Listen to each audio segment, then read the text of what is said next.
Will you say sorry to people for the Liz Truss implosion? Well, the reason I'm asking is that I think you were in the room when they agreed that mini-budget, didn't they? But Janet Daly in The Telegraph says, look, actually, Liz Truss is stronger than you think. Sorry seems to be the hardest word sometimes, isn't it?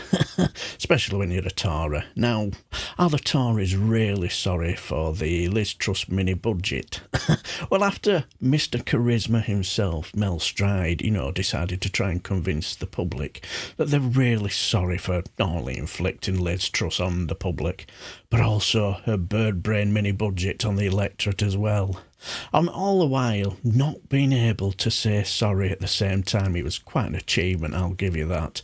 Well, Tory gulper, Chris Philp, was doing the media rounds yesterday, and he was getting quite a tough time on the topic, and right-wing hack Laura Kuenssberg, asked him to do something that is clearly not in the Tory DNA. Well, Chris Philp, you were you were the Chief Secretary to the Treasury at the time. There were 45 billion of unfunded tax cuts.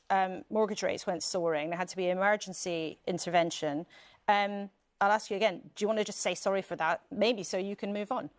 Well, look, I think huge mistakes were made, as I said already. But will you say sorry? Isn't this precisely the thing that drives people bananas about politicians? You make a speech in London, your colleague makes a speech in London expressing contrition, which is a fancy way for saying we got it wrong and we're sorry. Will you say sorry to people for the Liz Truss implosion? Well, look, Mel was pressed on this, Mel Stride, and he said mistakes were made, right? And they're not going to happen again, right? So it's very, very clear indeed. And it's relevant because we see another party, Reform, saying, what Liz Truss said times 5 or times 3 on a whole bigger scale. So we've learnt from that episode, and those mistakes will never be made again. But as a human being, if you make a mistake, you say, yeah, we messed up. Don't you just say sorry? Look, we've been really clear. I mean, I don't know how many more times to say it. It was a mistake. They got it wrong, and those mistakes will never be made again. Yes. In other words, no. Why can't everyone just accept that we made a slight mistake and we'll never do that again, and you all need to move along, and when it comes to the election, can we still rely on your votes?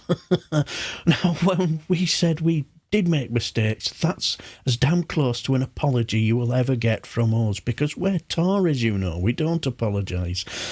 And yes, I did inflict the right-wing hack on you, I do apologise for that, but wait until the end, I've got a little bit of a treat for you, and you'll love it. But anyway, he also did an interview on Sky, and he was also grilled about this. But there is a little clip that was put on the end of this interview that he did on Sky that basically contradicts everything he did actually say. Very quickly, your colleague Mel Stride got a very unfortunate habit, he speaks English and people understand him, said that Liz Truss was responsible for much of the nation's current economic predicament. Do you agree? Well, if that's a reference to the mini-budget, that obviously, at the time, had a bad impact. It wasn't properly constructed, and Mel Stride was saying that that is not something that a Conservative government would ever do again. Well, the reason I'm asking is that I think you were in the room when they agreed that mini-budget, didn't they? You were actually in the Treasury. Well, if you read Tim Shipman's book about this and Anthony Seldon's book, you will see that at the time I was arguing for spending restraint, or indeed spending. I don't need to read the book. You were there. Or indeed, what I'm telling you, this is what happened. The book is accurate.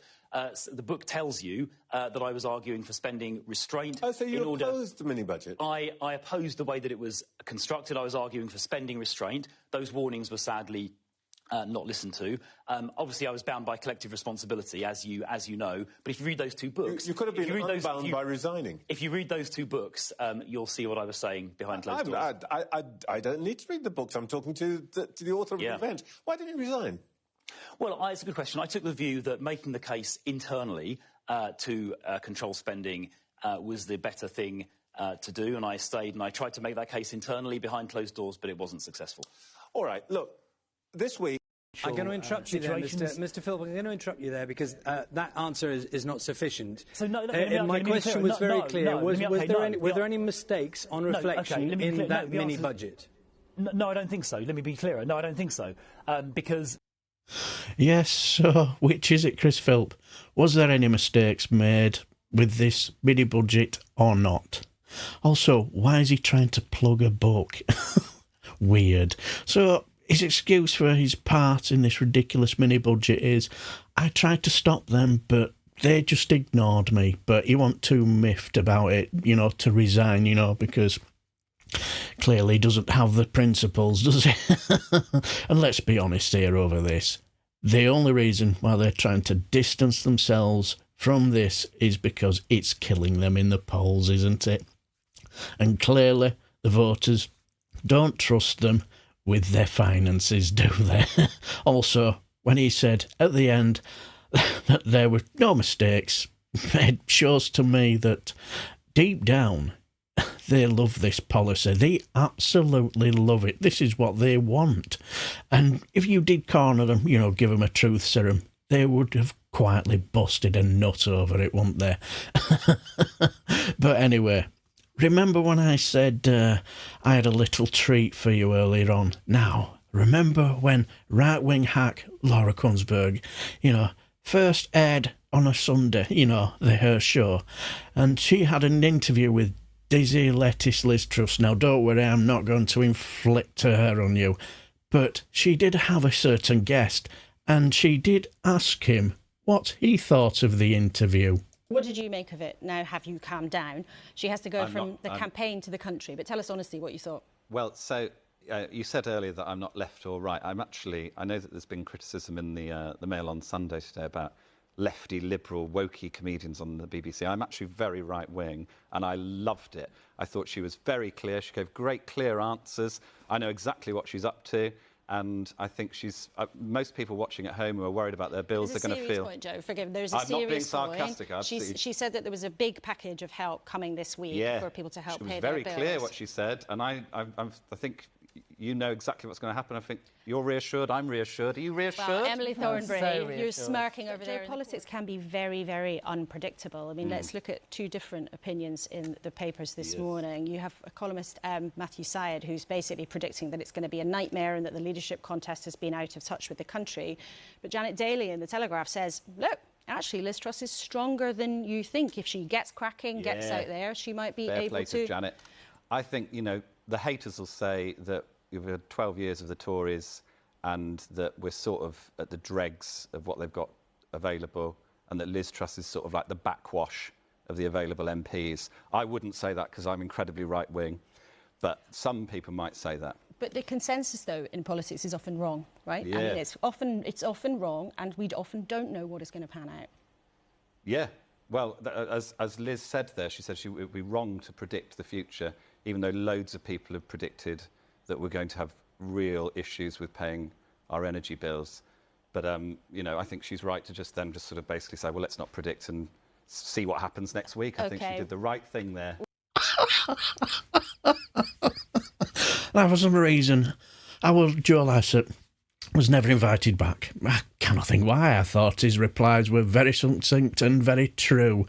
And let's be honest, that's all our lettuce Liz Truss is, as well as our right-wing hack, just really are, really. They're just a joke, aren't they, and shouldn't be taken seriously.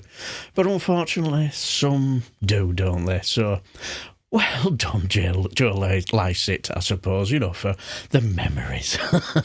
But let's be honest here, they're only going after lettuce Liz Truss and her mini-budget. It's simply because both her and her time as Prime Minister and her mini-budget are about as popular as a finer lift, a 2-ton pile of poo dropped on your head. And I suppose it's costing them dearly, but deep down, we all know they would absolutely love to have done it again and go further, given half a chance again. But what do you guys think? Let me know down below.